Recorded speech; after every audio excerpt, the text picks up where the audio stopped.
Hey guys, what's going on? Welcome back to another Call of Duty Modern Warfare, and today we're going to be talking about the Warzone and multiplayer aspect and some of the cool and best loadouts of Season 3. But first of all, if you haven't subscribed yet, make sure you hit that subscribe button. That would be greatly appreciated. It does support the channel, and if you did like this video as well, make sure you hit that like button. So we're going to jump straight into it. We're going to be talking about the first weapon of choice, not in any ranking of any order, and these weapons are the current meta of Season 3, both in multiplayer and the Warzone aspect. So we're going to be talking about the MP7.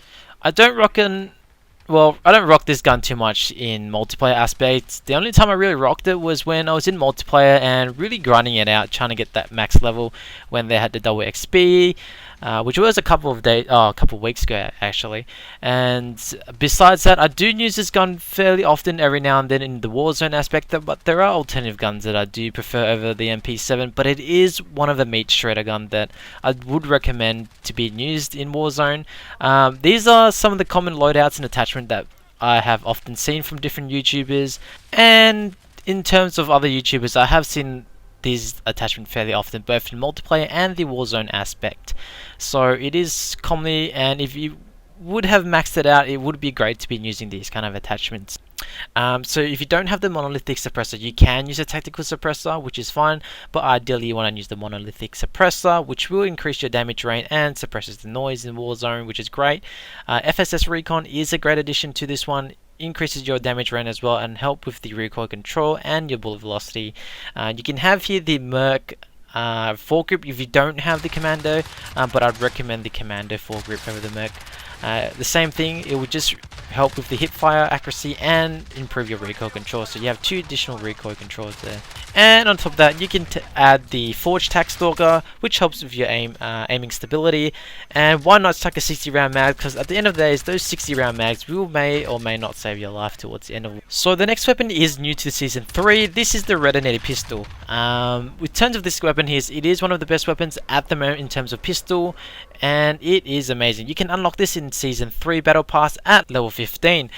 With this attachment, it is a new weapon to it. I usually have these paired with my HDR and EPK-14, which are on the list of this video as well, but let's get to it. So the first attachment we have is the Desperado Pro Compensator, helping here with the recoil control of it, followed by the MK3 burst here, increasing your fire rate along with the lightweight trigger. Both of these will increase your fire rate of the weapon, but with the MK3 burst, it will shoot a 3-round burst. On top of that, you will have a 27 bullet magazine, because at the end of the day, you're going to need more of those bullets. You never know who's around that corner. XRK Pro Grip here is what I have at the moment, and followed by the Akimbo setup. I wouldn't say it's a great weapon for the Warzone, but it is definitely a great addition in the multiplayer scene of it. It really is personal, and there are better options out there. So we're going to be talking about the next weapon here, which is the HDR Sniper. It is one of the best weapons or snipers in the game at the moment, unless you prefer the AX50. Dragunov is a fairly not too often spoke about, but let's go straight into the HDR attachment, which I do often use both in my Warzone and multiplayer aspect of the game. So I'm going to be talking into the first attachment of this weapon here. I'm going to have the monolithic suppressor just for the damage range and suppressions on the map, both in Warzone and the multiplayer aspect. I do have the 26.9 HDR Pro on this one, help me increase my damage range and the bullet velocity to avoid any adjustments to my bullets aiming up across to any further up or not. Further to that one, I do sometimes have the TAC laser. You don't necessarily have to have the TAC laser on the HDR, that is very optional, but it does improve the ADS of your sniper. One of my favorite scopes is the thermal sniper here, just to be able to identify targets a lot more easier. And I do have the FTAC Stalker Scout H for the HDR, improving the ADS of your aim down sight speed, which is greatly improving to that. So moving to this next one is one of my personal favorite, just because I do have the green neon bullet tracers going on with this, attached with some blue cool awesome skin. This is the RAM 7. This is one of the, I guess, okay assault rifles. It really comes down to preference. It's just the issue with this low fire rate. However, I do have the monolithic suppressor once again on this one to improve my damage range. I use the FSS Ranger on this one to improve my aiming stability. GI Mini Reflex just to be able to aim better with the red dot on it. Commando Foregrip just to be able to hold on and off on all the crazy recoils, improve my aim. Followed by the 50 mag round on these bullets just to be able to spray and pray from the hip or even from the scope positions. For me personally, I do every now and then use on the Warzone, and it is a kill of a weapon, both in multiplayer as well, but it really comes down to personal preference. At least it's better than the Odin, but the Odin is one of the strongest AR damage output. However, moving on to the next weapon, we have here the M4A4. As you can see here, this is one of the best guns in the current game, both in the Warzone and multiplayer aspect due to its fire rate and damage output. So first off here, I do have the compensator here, but you can substitute this for the monolithic suppressor, which is a great addition to it, just to reduce your map appearance if you do fire in Warzone.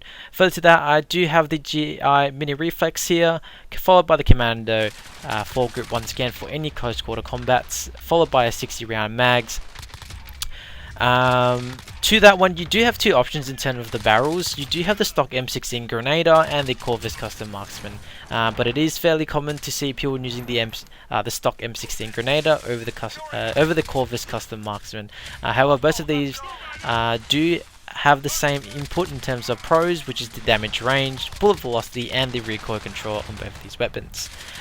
So yeah, those are the cool attachments that you can or you should have for M4A1 in your Warzone or multiplayer aspect of it. Another semi-automatic weapon that I do highly recommend for Warzone and followed by the multiplayer aspect is the EBR-14.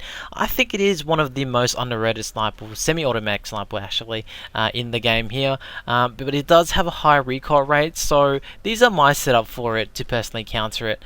So for me here, I have the monolithic suppressor, which is a very common attachment across multiple guns here, simply for the fact is sound suppression here, otherwise you won't get picked up on the map.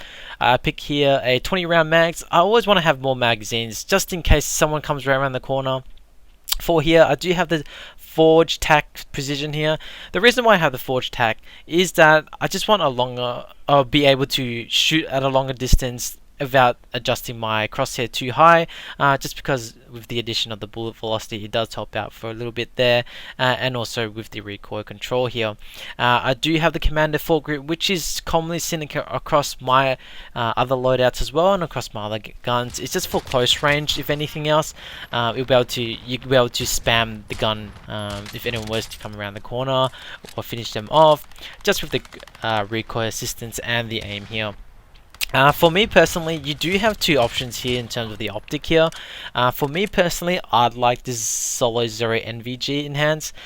One reason is I love the thermal aspect of it, and two, you can zoom in with this one as well, which is a lot better than all the other ones, because sometimes when you zoom in too much it's just like it's too overwhelming, sometimes it's not enough, but I think with this it's just perfect. So really optional here, very personal, based on your taste. So either the Cronen C480 optic or the NVG, that's down to you, but either way you're going to be losing ADS on it once you equip the attachment for it. The final weapon of my showcase is the Grau 5.56 here in Season 3. I'd definitely recommend this weapon both in the Warzone and the multiplayer aspect. Definitely in the Warzone. If you haven't already leveled it, there was a double XP that was going on. Unfortunately, if you missed it, I don't know when the next one will be, but I will make sure to keep that updated. For me here, I do have the monolithic suppressor, same as usual across all my loadout. It just sounds sweet when you have a suppressor on this gun or any other guns, with the addition of a damage range and be hidden from the map if you were to spray and pray. If you have a Tempest 26.4 Archangel, I'd definitely recommend this as a barrel for this weapon here. It becomes a medium to long range weapon, especially with the damage range improvement and the bullet velocity and the recoil control. It is a meat shredder actually. For me personally here, have the no stock here just to be able to increase your ADS speed and as well as your movement speed, followed by the commando grip. So if you're in close quarter combats. Your recoil and aim stabilization is on par with any other weapons in terms of spray and pray, I guess. Without any further ado, chuck on the 60 round mags and you are set and free for all the killing sprees you got.